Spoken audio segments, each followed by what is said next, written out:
Estamos con Mónica Delgado, ¿verdad? Sí, ya nos comentan que ya estamos enlazados, así que vamos a presentar a nuestra entrevistada, invitada el día de hoy, la crítica de cine Mónica Delgado, recién llegada además desde el Festival de Cannes, donde nos contará las novedades y lo mejor que se ha visto en esta edición del festival. Bienvenida, Mónica. Bienvenida. ¿Qué tal? Gracias. Buenas tardes a los dos. Gracias por la invitación. Buenas tardes, bienvenida. Quiero empezar preguntando y comentando que hasta donde tengo entendido, esta es una edición del festival donde ya se parece que ha habido una vuelta a normalidad luego de una edición sin tanto acceso el año pasado y una edición que no se realizó en 2020. Entonces, se promocionaron algunas películas que habían sido seleccionadas, pero no se realizó. ¿Qué tanto ha sido la vuelta a la normalidad en este festival? Sí, ha sido totalmente normal a ediciones anteriores. Yo voy yendo acá creo que 6, 7 años y claro, se interrumpió el 2020, como bien has comentado. El año pasado fue una edición de alguna manera presencial, pero según lo que me comentan los que estuvieron el año pasado, ha sido una edición casi fantasma porque las salas estaban vacías, no había toda esa sensación de ser un festival. Por ejemplo, en el caso de CIFI, la revista donde escribo, hicimos una cobertura online, ¿no? En coordinación con algunos distribuidores, ¿no? Que nos pudieron así llegar algunas películas, pero no era que el festival tuviera una edición virtual. Pero este año sí fue totalmente como los viejos tiempos, las salas estuvieron totalmente llenas. Ya no existe, digamos, esa necesidad de usar la mascarilla, incluso, ¿no? Sí se transmitió totalmente un clima como el de hace algunos años pre-pandemia, ¿no? Y ahora, ya entrando al cine en sí, quiero saber cuáles son las películas primero que más destacas de la selección oficial, ¿no? Ha habido varias que desde uno desde acá ha podido seguir de cierta forma, ¿no? La última de Park Chan-wook, la última de Ruben Östlund, James Gray, también el regreso al cine de Cronenberg, ¿no? Que han estado entre las más destacadas por cierta sección de la crítica. Pero tú que has podido vivir el festival y las películas, primero, ¿qué películas más destacas de la selección oficial? Sí, ha sido una selección donde se ha mantenido, digamos, a ciertos cineastas recurrentes dentro de la programación de Cannes, ¿no? Como Claire Denis, e incluso Christian Mungiu, que ya había sido un ganador de la Palma de Oro anteriormente. Estaba también Kelly Reichardt, que también ya había tenido una presentación hace un par de años o 3. Ruben Östlund, que ya había ganado también la Palma de Oro con The Square hace algunos años. Estaba Kirill Serebrennikov, este cineasta ruso que también había sido parte de la selección oficial, también la de Amsterdam Rigar, que es otra sección paralela oficial del festival, y un poco se percibía que estaban pues como algunos cineastas recurrentes, ¿no? Park Chan-wook también, Ali Abbasi también, que había estado en Amsterdam Rigar, incluso James Gray, ¿no? Y Lucas Don, que estuvo también en otras secciones oficiales. Sí. Sin embargo, creo que la mejor película de todo, la que más me interesó, en realidad vino de manos de Albert Serra, otro cineasta que también había estado ya en competencias hace algunos años, el cineasta español, bueno, que tiene más que todo una vinculación muy cercana con Francia. La película es una coproducción prácticamente francesa y es una obra, pues creo yo, no sé si demasiado mi entusiasmo, pero tiene momentos sumamente brillantes. Es una obra de un político, ¿no? Con sus propias retóricas y mecanismos populistas, que ingresa a Tahití, ¿no? Y a una ex colonia, ¿no? A todo este rollo colonial, digamos, y es una obra muy reflexiva, muy poética, y creo que tiene muchos momentos muy buenos, y algunos creo yo que nunca había percibido así dentro de una pantalla de cine, ¿no? Hay una escena de registro de de algo tan sencillo como podría ser registrar a un surfer en medio de las olas, ¿no? Esa película me pareció maravillosa. Luego está la película Showing Up de Kelly Reichardt, esa cineasta que ha trabajado muchas películas en tono western, ¿no? Ha hecho películas también dentro del cine independiente, bajo la lógica del cine de mujeres, digamos, pero esta película Showing Up es una película sobre un grupo de artistas en crisis creativa que me parece abordada de una manera minimal, muy austera, pero digamos se siente que hay fibra de alguien que trabaja muy bien el sentido que producen las imágenes del cine. Es una película creo yo muy, muy emotiva también, ¿no? También me interesó mucho, obviamente, la película de Cronenberg, ¿no? De Crimes of Future, una película que está recupera los imaginarios más sombríos del cine de Cronenberg, de Videodrome, incluso El almuerzo desnudo, esa película, ¿no? Tiene un tono muy anacrónico, ¿no? Y todo ese rollo en torno a lo performativo de los cuerpos, ¿no? La historia es sobre dos artistas de la performance, ¿no? Que en ese futuro medio distópico han encontrado un modo visceral de hacer arte, ¿no? Que es operaciones pues a pecho abierto, y donde la cirugía se convierte en una expresión más de estas intervenciones artísticas, ¿no? Es una muy buena idea la de Cronenberg, de explorar de esa manera su propio imaginario de la nueva carne. Y pues los actores, no tanto Viggo Mortensen, Léa Seydoux y Kristen Stewart sobre todo, están magníficos, ¿no? También Close de Lucas Down, ¿no? Es una película, es un melodrama totalmente mucha gente está llorando en la función, porque es una película que habla sobre una relación pues muy tensa entre dos niños, ¿no? Entre dos púberes, y un poco tiene muchos componentes en torno al bullying, a este veto a posibles amistades pues con una perspectiva gay, digamos. Entonces un poco la historia es sobre esa represión, ¿no? En una escuela, ¿no? Y digamos que esas son las películas que más me llamaron la atención, digamos. Ha habido también películas muy interesantes como la de Park Chan-wook, pero las considero creo un poco menores a otras de sus obras. Ya también habían películas muy malas, ¿no? Dentro de las competencias. He visto muy como malas todo críticas festival. a Claire Denis, por ejemplo, entre otras. Pero Sí. de Claire Denis vi, porque era una película que yo esperaba bastante, al menos, poder saber cómo le iba en Cannes. Y las críticas fueron bastante malas. Intentando ya, usando ese nexo, siento que tu opinión del palmarés o las películas que hubieran sido tu palmarés hubieran distado bastante de la que fue el palmarés oficial, ¿o me equivoco? Totalmente. Se me cayó algo. Sí, totalmente. Porque creo que los palmarés nunca están en consonancia con las lecturas de los críticos, de los cinéfilos, ¿no? Porque usualmente los palmarés provienen de las elecciones propias de la sensibilidad de los jurados, que son muy, muy, muy diversos. No todos son cinéfilos, no todos los jurados pueden estar imbuidos en la actualidad, digamos, del cine, o más o menos qué es lo que se quiere premiar, ¿no? Bueno, Cannes es uno de los festivales, como se dice, más mainstream, ¿no? Por más que hayan películas, por ejemplo, Pacifiction, la de Cerro, es una película que probablemente va a tener algunas dificultades en su distribución, una película un poco densa, ¿no?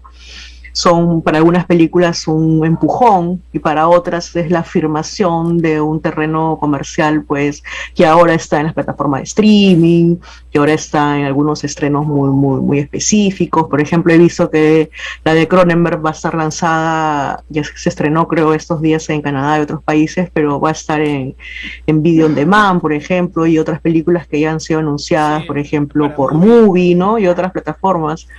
Exacto. Y más bien creo yo que más allá de las películas, la película de Ruben Östlund, la ganadora de la Palma de Oro esta de Triangle of Sadness, no es una mala película, no es una película muy, muy interesante, sino que tiene un rollo político quizás muy controversial porque es con un ataque muy fuerte a una élite, ¿no? Una élite mundial, digamos. Y hay una escena una secuencia, ¿no? Muy grotesca, sumamente llena de vómitos y de demás cosas escatológicas en medio de un crucero de lujo, ¿no? Entonces, hay escenas que podrían ser vistas como de muy mala leche. Entonces, y como pasó, creo yo, como yo recuerdo con mucho cariño, funciones como la de Parasite, funciones como la de Mommy, de este cineasta Xavier Dolan, porque despertaron mucha algarabía. En Cannes la gente aplaude, grita, si la película es mala la abuchea, si la película es maravillosa la aplaude, pero sentí que en la película de Ruben Östlund la gente la disfrutó mucho, recibió cada broma del guión, cada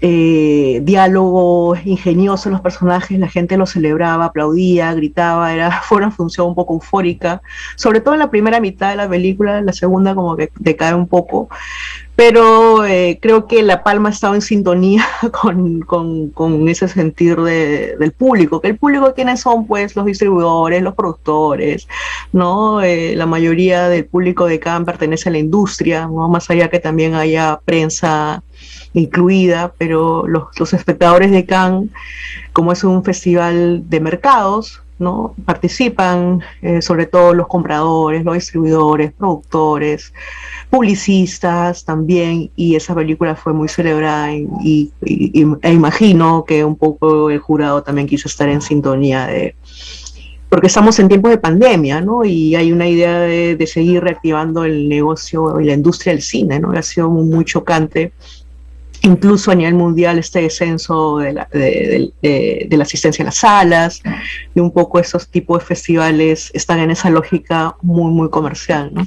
Mónica, y el hecho de que sea un festival comercial, como dices, ¿eso de alguna manera le quita importancia y peso a la crítica, digamos, o a los discursos críticos, digamos, para ser tomados en cuenta como un criterio quizá para la selección o incluso para la elección? Sí, o sea, la crítica, digamos que es una parte muy pequeña, creo yo, de Cannes, porque también hay periodistas cinematográficos, ¿no? La mayoría viene del showbiz, ¿no? Viene de la prensa de espectáculos, porque hay alfombra roja, porque hay toda una dinámica con las estrellas, hay todo este sistema de los negociados de cuáles son las películas que se van a estrenar a lo largo del año, cuáles se van a estrenar en Estados Unidos, cuáles van a tener estreno inmediato en Europa, ¿no? Y digamos que la crítica, creo yo, pues, como suele pasar a lo largo, en todo este tiempo, los últimos 30, 20 años, ha perdido, digamos, esa capacidad de influir, ¿no? Y de alguna manera lo que vemos es, sí, hay una discusión, digamos, ¿no? Discusión en torno a la programación, incluso, ¿no? Cuando es un evento importante para la crítica, estar pendiente del anuncio de cuáles son las películas seleccionadas, cuál es esa expectativa, ¿no? Pero al final de cuentas, muy pocas veces se ha tenido una conexión cercana entre los palmarés, las premiaciones y lo que la crítica dice, y también hasta qué punto la crítica que ha exaltado, por ejemplo, la película de Albert Serra, o que ha exaltado la película de otros cineastas como Jerzy Skolimowski, otros que han estado también, James Gray, ¿no? Puedan tener ese empujón desde la crítica en sí, ¿no? Quizás para otros entornos festivaleros, ¿no? Claro. Pero en sí es muy difícil que una película, por ejemplo, como Pacific Fiction, ingrese rápidamente a un estreno, ¿no? Es una película un poco difícil por su tipo de la apuesta de Serra, ¿no? Claro. En muchos casos es incluso un cineasta desconocido, a pesar que ya tiene muchos años haciendo películas, ¿no? Ahora, parece un Como lugar común conexión. también decir que muchas veces estos festivales apuestan por lo políticamente correcto, ¿no? ¿Es el caso de Cannes? ¿Es el caso de esta edición de Cannes? Em, Creo que no. Ujú. Por ejemplo, esa película de Robo en Oslo, como les comento, es una sátira al capitalismo, ¿no? Es una sátira, y claro, dicen, ah, qué graciosos estos millonarios que premian una sátira al capitalismo, ¿no? Que es como lo paradójico, ¿no? Pero Robin Oslund, su anterior película, después era una crítica justamente al sistema capitalista del arte, ¿no? Del mercado del arte, ¿no? Y ahora es su crítica un poco al mundo de la moda, al mundo de las mercancías, que en este mundo, en un crucero, conviven tanto mercaderes de bombas con modelos pues de Calvin Klein, ¿no? Entonces un poco esa frivolización, ¿no? Y, por ejemplo, hay una película, hablando de este tema en sí de la corrección política, que se llama Holy Spider, de Ali Abbasi, que es un cineasta iraní radicado creo que en Dinamarca o Suecia, no recuerdo bien, Dinamarca, Noruega creo que es. Este cineasta hizo una película muy interesante que estuvo en la sección Una cierta mirada en el 2019, creo, que se llama Border, una película muy, muy interesante de suspenso, de terror por momentos, sobre unos monstruitos, ¿no? que surgían ahí en medio del bosque. Pero Holy Spider es la historia de un feminicida en una ciudad en Irán, y claro, ahí podrían pensarse todo ese tema de discusión en torno a un tema muy actual, ¿no? En torno a los feminismos, en torno a un poco al alzar la voz. Incluso en la presentación de Holy Spider, que es una película sobre un asesino en serie, ¿no? Que mató a 16 trabajadoras sexuales, basado en hechos reales, ¿no? En la alfombra roja se hizo una intervención por parte de un movimiento feminista francés, hablando de los feminicidios en Francia, hablando del llamado a la atención a las autoridades para acabar con ese tipo de problemática, ¿no? Incluso como barras y toda una parafernalia ahí muy típica de protestas. Y cuando me estaba viendo la película, pues la película tiene todo un tratamiento, el tratamiento menos afortunado por ese tipo de temas, ¿no? Es una película totalmente que se regodea en la crueldad, que se regodea en la violencia, ¿no? Y es la paradoja total, ¿no? Es una película paradójica. Entonces, ahí el tema de la corrección política creo que quedó fuera, ¿no? Una película dentro de la corrección política hubiera tenido, creo, un poco un mejor tacto para ese tipo de tratamiento. ¿Por qué? Porque es una obra, por ejemplo, donde hay un asesino en serie y todas las escenas de violencia contra las mujeres son demasiado explícitas, ¿no? Son muy fuertes, son primeros rostros de mujeres pues siendo asfixiadas, ¿no? Con una perspectiva estética, ¿no? Parece mejor plano para filmar a una mujer siendo asesinada, ¿no? Y el final totalmente es muy enfático en esa violencia, ¿no? Claro. Es casi muy abyecto, incluso así como lo escribí en mi texto hace poco.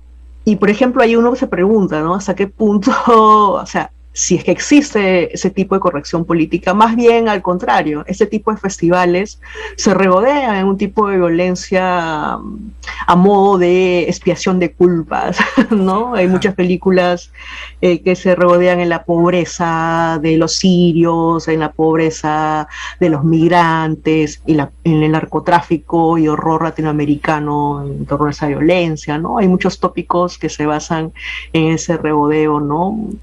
Mira cómo sufren, ¿no? Mira cómo es la violencia. Una exploración estética de las problemáticas sociales, ¿no? De las problemáticas. Recuerdo los premios que fue Cafarnaum hace un par de años, ¿no? O películas. Sí, es terrible esa película, ¿no? De hecho, hay una edición, me acuerdo, 2017 o 18, que eran una sección oficial llena de películas sobre violencia. Casi toda la sección. Claro. ¿Por qué hay una este gusto o por qué ese interés en los festivales hacia este tipo de cine en particular?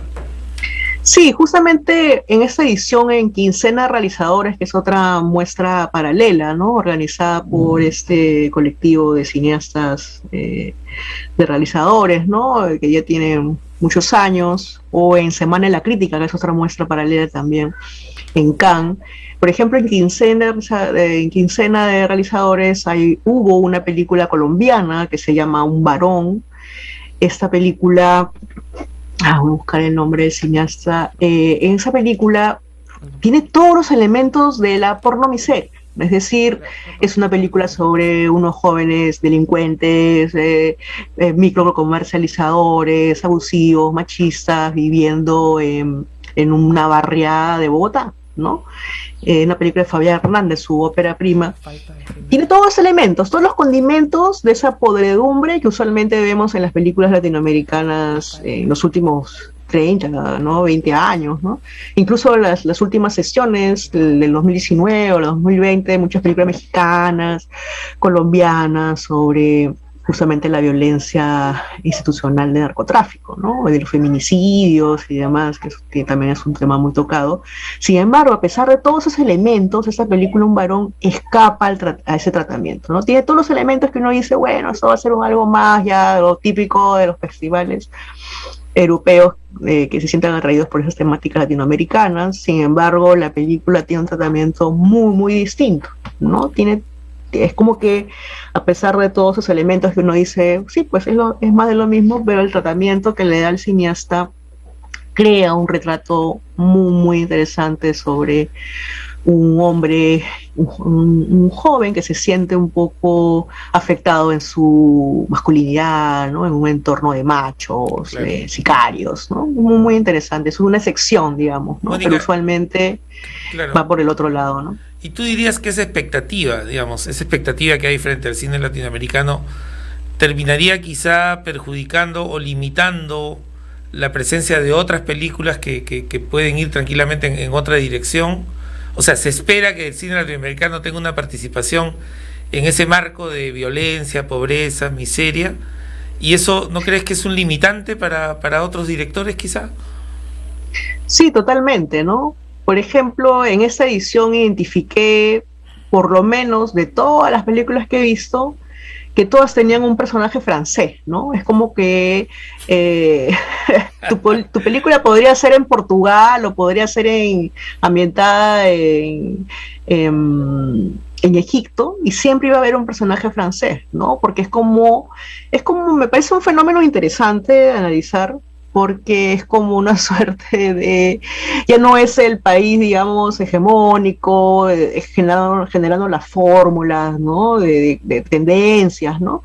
Sino era como que todos los que querían que su película estuviera seleccionada sintieran de que si no tuvieran un personaje francés, posiblemente no llamaría la atención de los seleccionadores, ¿no? De las personas, de los grupos de programadores que eligen las películas, ¿no? Eso por un lado.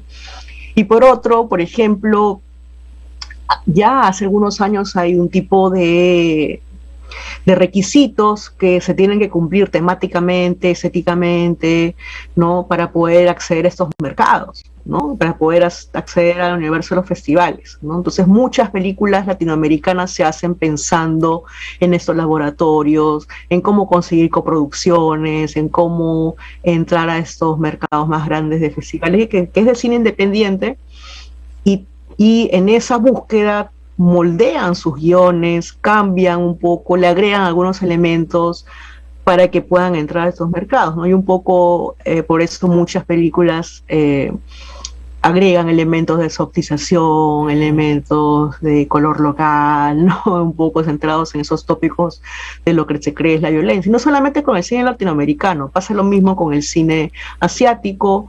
Hay unos elementos que debe tener el cine asiático, hay otros elementos que debe tener el cine árabe o incluso el cine africano, ¿no? Es como esperar que esos cines no saben. Si hubiera una película peruana que hablara el lenguaje de los cineastas franceses, no la elegirían, ¿no? Y a su vez tampoco en estos festivales vamos a ver una película de pornomiseria, pues de los franceses, ¿no? No entraría en su lógica, ¿no? Entonces es como Como que las películas tienen que tener aterrizar, ¿no? parámetros ya Hacer definidos. un destajo territorial, ¿no? Por algunos temas, ¿no? Sí, así que dependiendo de desde dónde vengan, tienen que cumplir unos parámetros definidos, más o menos, ya Sí, por totalmente. festivales para poder participar, lo cual también limita la libertad del propio cine.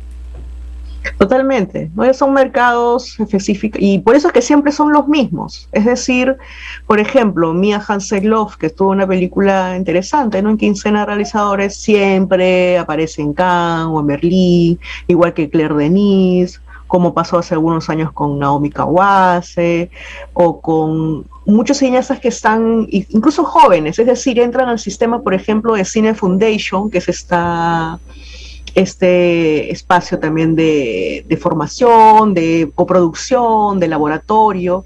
Si tu trabajo entra a Cine Foundation, que es este espacio de coproducción, de mejora de guión, ¿no? Tu película probablemente tenga muchas más opciones para entrar a quincena, para entrar a semana o a la selección de una cierta mirada, porque ya pertenece, ya tiene como uno de los primeros escalones cumplidos, ¿no? Si uno revisa, por ejemplo, estas películas, o la primera película costarricense, ¿no? Que estuvo también en un Certain Regard, El Domingo en la Niebla, no es que solamente sea una película costarricense, ¿no? Requiere un poco de capitales franceses o un capital de Holanda o de, no sé exactamente cuál es su coproducción, pero siempre tienen que tener esta liazón. Una película que sea 100% con dinero peruano o 100% con dinero chileno, 100% con dinero de Brasil, no va a entrar a este tipo de festivales, ¿no? Es necesaria la coproducción, es necesaria esa vinculación con los países, con los financiamientos, ¿no? De países europeos, ¿no? Y Mónica, tú que llevas ya varios años asistiendo a este festival, siguiendo las incidencias de cada edición, ¿qué podríamos decir sobre el género en relación con el festival? ¿Ha ganado un espacio más significativo en los últimos años? ¿Hay una exigencia de algún tipo de, no de cuota, pero por lo menos de lograr cierta equidad? ¿Eso está en la agenda? ¿Eso se discute? Por ejemplo, percibí que hubo un cambio cuando pasó todo esto de Harvey Weinstein, ¿no? Porque en Cannes, pues es un territorio, como les comenté, de los productores, de todo este ámbito de las negociaciones, prima mucho todo el marché du film, ¿no? Todo este espacio en los mercados, todos los países tienen delegaciones, todos los ministerios, es todo unos 8 o 10 días de reuniones y cócteles ¿no? Y conseguir coproducciones, ¿no? Y promocionar también al país como locación, etcétera, ¿no? En ese contexto sí se percibió alertas, se percibieron protocolos, se hicieron muchas, digamos, intervenciones, performances y se reflejó un poco en las programaciones, ¿no? De que podía haber más mujeres en la competencia oficial, más mujeres, incluso me recuerdo que fue la presidenta del jurado Kate Blanchett, ¿no? Creo que eso fue el 2018, 2000, ¿no? Me parece. Y sin embargo, en los últimos años, incluso después de pandemia, esto ha disminuido, ¿no?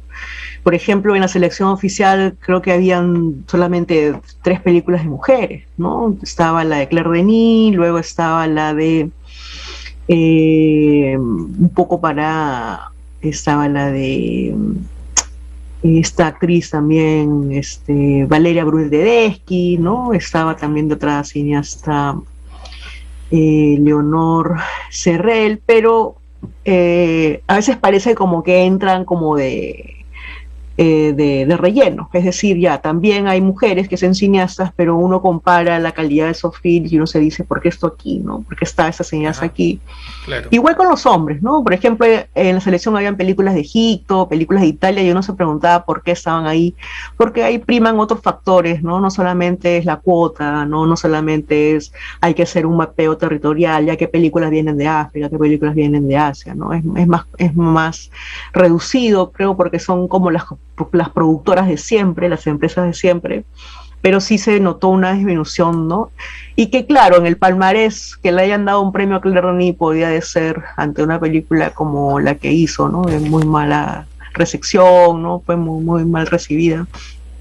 Solamente refleja que o como la de Kelly Rey, ¿no? Estaba mucho mejor, pero no le dieron nada, entonces podía responder a un tema de cuota, ¿no? Pero en resumen, ha disminuido, ¿no? En la presencia, sobre todo en la selección oficial, porque en Quincena o en Answer Tan Regar sí hubo un poco más de equilibrio, ¿no? Y ahora, Mónica, ya saliendo de Cannes y para terminar como última pregunta, y entrando un poco al cine peruano, este año tuvimos la versión restaurada del Cholo en pantallas, se viene la versión restaurada de Gregorio, que ya tiene algunos años, pero recién tiene un estreno en salas.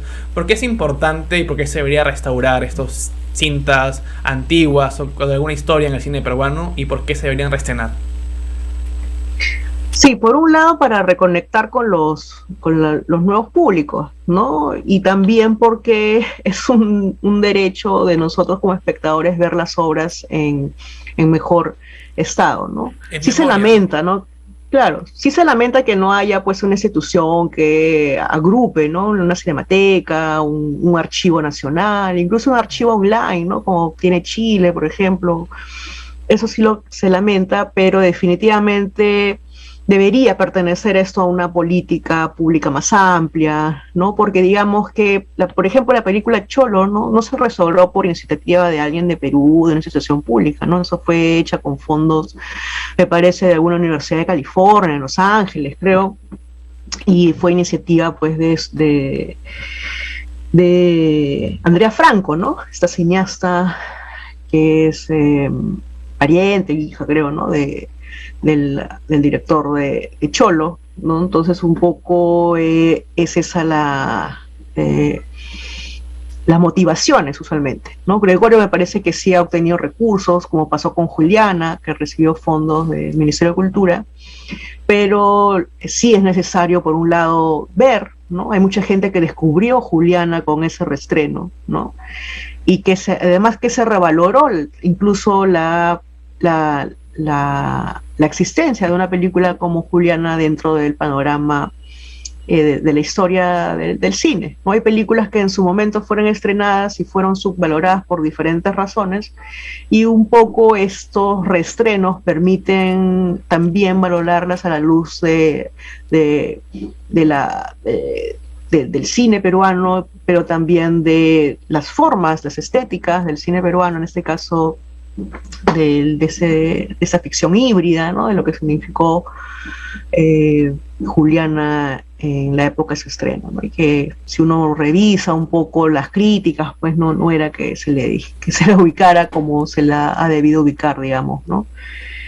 Es una muy buena película de Grupo Chasqui, ¿no? Entonces habría que ver qué pasa con Gregorio y también qué más nos puede permitir, ¿no? Pero deberían también ir más allá de los estrenos en cartelera, es decir, deberían tener otras maneras de exhibición. Yo creo que la pandemia ha revelado que el estreno de cine peruano en las salas pues ya no funciona, ¿no? Se requieren otros tipos de estrategias, ¿no? Para llegar a las universidades, a las escuelas, ¿no? A los públicos de otra manera.